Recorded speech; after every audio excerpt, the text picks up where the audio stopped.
The Grasshopper and the Ants, retold by Jacqueline Drury, illustrated by Safia bint Ali. In this fable we'll meet Grasshopper, the ants. Once upon a time there was a grasshopper who lived in a forest. He had everything he needed inside this forest and was extremely happy. Grasshopper liked to spend his days busily enjoying the sweet forest fruits. One warm summer's day, Grasshopper was hopping about, chirping and singing to his heart's content. Suddenly, a group of ants walked by, struggling to carry some corn and seeds. "Where are you going with those heavy things?" asked Grasshopper. Without stopping, the first ant replied, "To our ant hill. This is the third time I've delivered food today." The ants were completely different to Grasshopper. They liked to spend their time working hard to make their life easier. They didn't just think of now, they also thought about the future. Carrying food was not seen as hard work to the ants. In fact, they saw it as their way of having fun. But as Grasshopper watched them work hard every day, he'd always laugh. "Ha!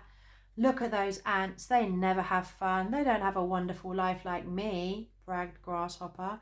"I can do anything I please." As the ants marched by, Grasshopper teased them by saying, "Why not come and sing with me instead of working so hard?" "We are helping to store food for the winter," replied the ants. "Grasshopper should be storing food like us so you don't go hungry," the ants said. But Grasshopper simply turned away and continued playing.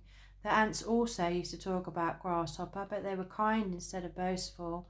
Grasshopper was their friend, so they didn't want him to go hungry. "I hope Grasshopper listens to us and starts collecting food.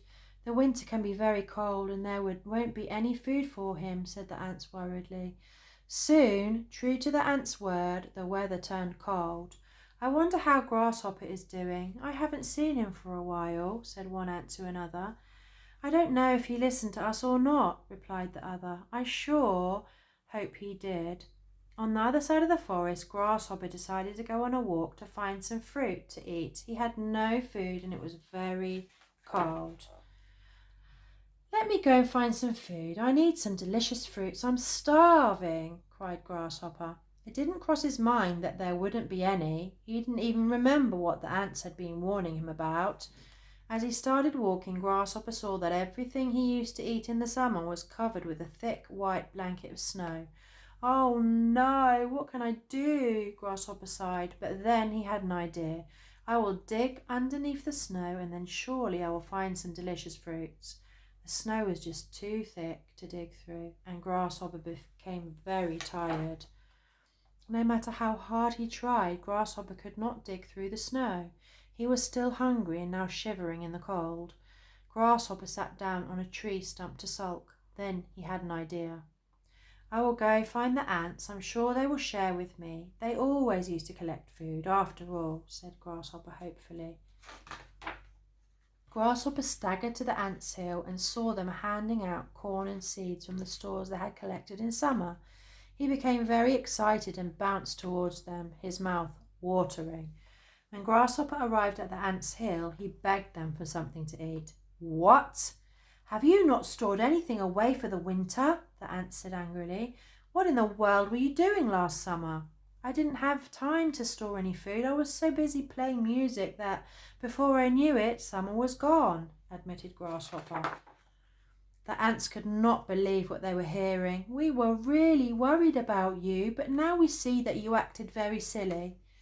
"You know what I'm like. I love to eat and hop and chirp," Grasshopper replied. "You are my friend. You should have warned me." The ants shook their heads in disgust. "We warned you all summer to store food. You decided to ignore us and continued singing and playing." "We can't believe you would lie to us rather than say sorry," said the ants sternly. "This is not how friends treat each other." They then turned their backs on Grasshopper and continued handing out food. "Wait, ants, wait. Don't turn your backs on me," cried Grasshopper. "I'm sorry. I should have never lied to you and treated you badly. I'm sorry."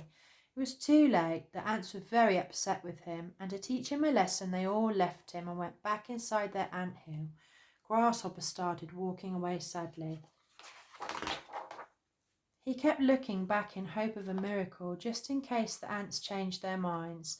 Suddenly, Grasshopper heard a loud noise. He turned around and saw the ants running towards him. The ants ran across the snow. Grasshopper heard them giggling and wondered why they seemed so happy. "We would never leave you to starve, Grasshopper," the ants said, laughing. They all ran up to Grasshopper. "We just wanted to show you how serious it was not listening to us when we were trying to help. You're welcome to share our food with us.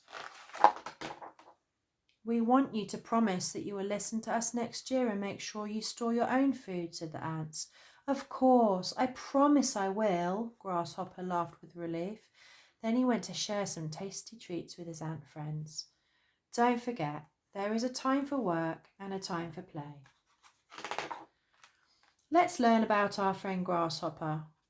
In the fable, Grasshopper made music by singing and playing a lyre. Most grasshoppers will make music another way, though. They use their back legs and their front wings. When they rub their legs and wings together, they create music. Let's learn about our friends the ants. In the fable, the ants like to chat. Ants usually talk to each other in 3 special ways. They can talk by touch, they can talk through vibration. Most of all, they can talk using chemicals. They pick up on these chemicals with their antennae. The end.